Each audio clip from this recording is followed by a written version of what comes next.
কি বলা যায় আসলে, এরকম ম্যাচ যদি হেরে যায়, এরকম জেতা ম্যাচ যদি হেরে যায় বাংলাদেশ, কি বলা যায় আসলে।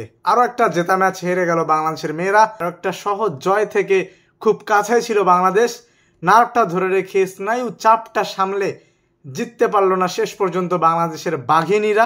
আজকে শ্রীলঙ্কার বিপক্ষে 203 রান তারা করতে নেমে বাংলাদেশ শুরু থেকেই দুর্দান্ত খেলতে ছিল। শারমিন আক্তার 50 করে ফেলেছিল, আমাদের ক্যাপ্টেন নিগার সুলতানা জ্যোতি সেও কিন্তু 50 করে ফেলেছিল। জয়ের জন্য শেষ 36 বলে প্রয়োজন ছিল মাত্র 30 রান, হাতে ছিল 7-7টা উইকেট, পিছে ছিল আমাদের ক্যাপ্টেন অপরাজিত থাকা 50+ রান করা নিগার সুলতানা জ্যোতি। স্বর্ণা আক্তারের সঙ্গে অলমোস্ট 50 রানের একটা পার্টনারশিপ গড়ে ফেলেছিলেন।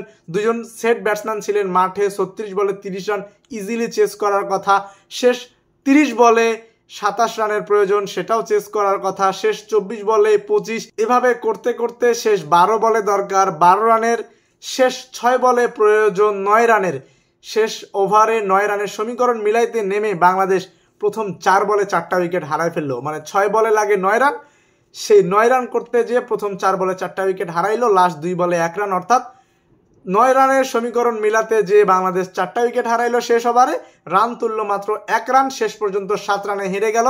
আরও একটা জেতা ম্যাচ হেরে গেল বাংলাদেশ। ইংল্যান্ডের বিপক্ষে জেতা ম্যাচ হেরে গিয়েছিল, সাউথ আফ্রিকার বিপক্ষে জেতা ম্যাচ হেরে গিয়েছিল, আজকে শ্রীলঙ্কার বিপক্ষেও একই ঘটনা ঘটাইলো বাংলাদেশ। বাংলাদেশের পয়েন্ট টেবিল বলছে 6 ম্যাচে 1 জয়ে 2 পয়েন্ট, যেটা 6 ম্যাচে 4 জয়ে 8 পয়েন্ট হতেই পারতো। 8 পয়েন্ট যদি হতো বাংলাদেশ সেমিফাইনালেও খেলতে পারতো, কিংবা সেমিফাইনালের রেসে থাকতো। সেই বাংলাদেশ এখন টেবিলের তলানির দিকে আছে মাত্র 2 পয়েন্ট নিয়ে। ইজি 3টা ম্যাচ বাংলাদেশ জিততে পারলো না, নার্ভটাকে ধরে রাখতে পারলো না, স্নায়ু চাপটাকে ধরে রেখে শেষ পর্যন্ত জিততে পারলো না। এই ম্যাচ নিয়ে কি বলবেন আসলে, বলার কোনো ভাষা নেই। এরকম ম্যাচ 36 বলে 30 রান প্রয়োজন, হাতে 7 উইকেট, 30 বলে 27 রান প্রয়োজন, হাতে 6 উইকেট, এরকম ম্যাচ যদি বাংলাদেশ বের করতে না পারে আসলে কিচ্ছু বলার নাই। সহজ 3টা ম্যাচ বাংলাদেশ জিততে পারলো না।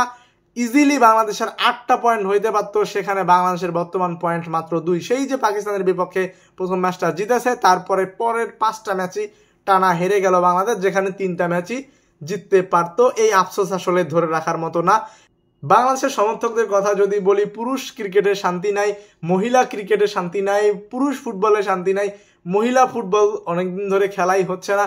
মানে আমাদের বাংলাদেশের সমর্থকদের অবস্থা আসলে জীবন ফাতা। তারা খেলা দেখতেছে আর হেরে যাচ্ছে, আর দুঃখ নিয়ে বাড়ি ফিরতেছে। এটাই হচ্ছে বর্তমান বাংলাদেশের ফ্যানদের অবস্থা।